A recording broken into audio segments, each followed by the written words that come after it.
apa kabar? Kembali lagi dengan Mem Maria. Kesempatan kali ini kita akan belajar tentang potensi sumber daya alam di semester pertama bab 2 IPS kelas 7. Kita akan dengarkan dan lihat penjelasan yang akan Mem sampaikan ya. Oke. Sumber daya alam, potensi sumber daya alam. Nah, sebelumnya kita harus tahu apa itu sumber daya alam. Nah, sumber daya alam atau natural resource adalah segala potensi alam baik berupa benda mati maupun makhluk hidup yang dapat dikembangkan dan digunakan untuk memenuhi kebutuhan hidup manusia. Nah, sumber daya alam ada dua, yaitu renewable resource and unrenewable resource. Artinya sumber daya alam yang dapat diperbarui dan sumber daya alam yang tidak dapat diperbarui. Tentunya kalian tahu ya apa ini artinya, yang tidak dapat diperbarui dan yang dapat diperbarui. Berdasarkan sifatnya ada dua, ada sumber daya alam non hayati atau fisik dan sumber daya alam hayati, makhluk hidup. Kemudian kita bagi juga menjadi berdasarkan lokasinya. Ada sumber daya alam terestrial dan sumber daya alam akustik. Nah, kita akan masuk pembagian dari potensi sumber daya alam di Indonesia ya. Yang pertama adalah potensi sumber daya alam tanah. Kalian sudah belajar di bab pertama ya, tingkat kesuburan tanah di Indonesia. Yang kedua adalah potensi sumber daya alam air. Kita bisa juga temukan berbagai banyak sumber daya alam air yang ada di Indonesia, yaitu air tanah, air hujan, sungai, dan danau. Yang ketiga, potensi sumber daya alam laut.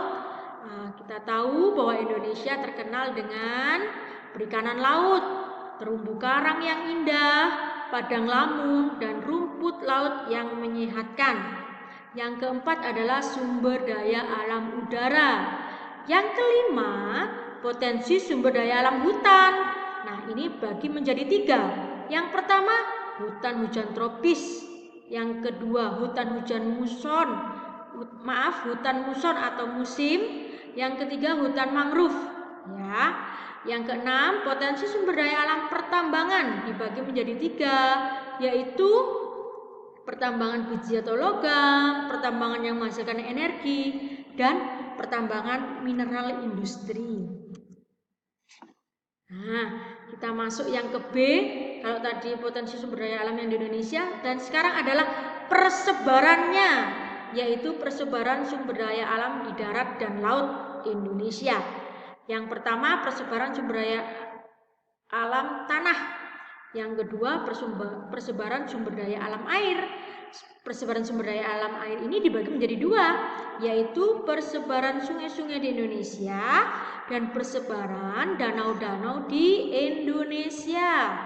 Yang ketiga adalah persebaran sumber daya alam laut. Kita tahu bahwa Indonesia ini mempunyai potensi alam laut yang luar biasa, dan berikut persebarannya. Yang pertama, persebaran daerah usaha perikanan laut di Indonesia.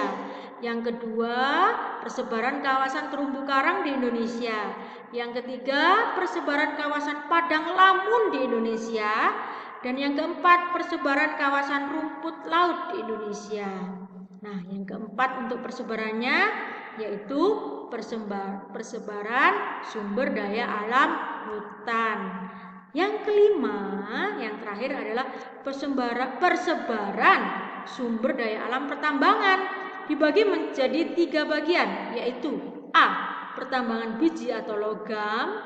Yang kedua adalah pertambangan yang menghasilkan energi. Yang ketiga, pertambangan yang menghasilkan mineral industri. Nah, demikian adalah kesimpulan dari bab 2 tentang potensi sumber daya alam.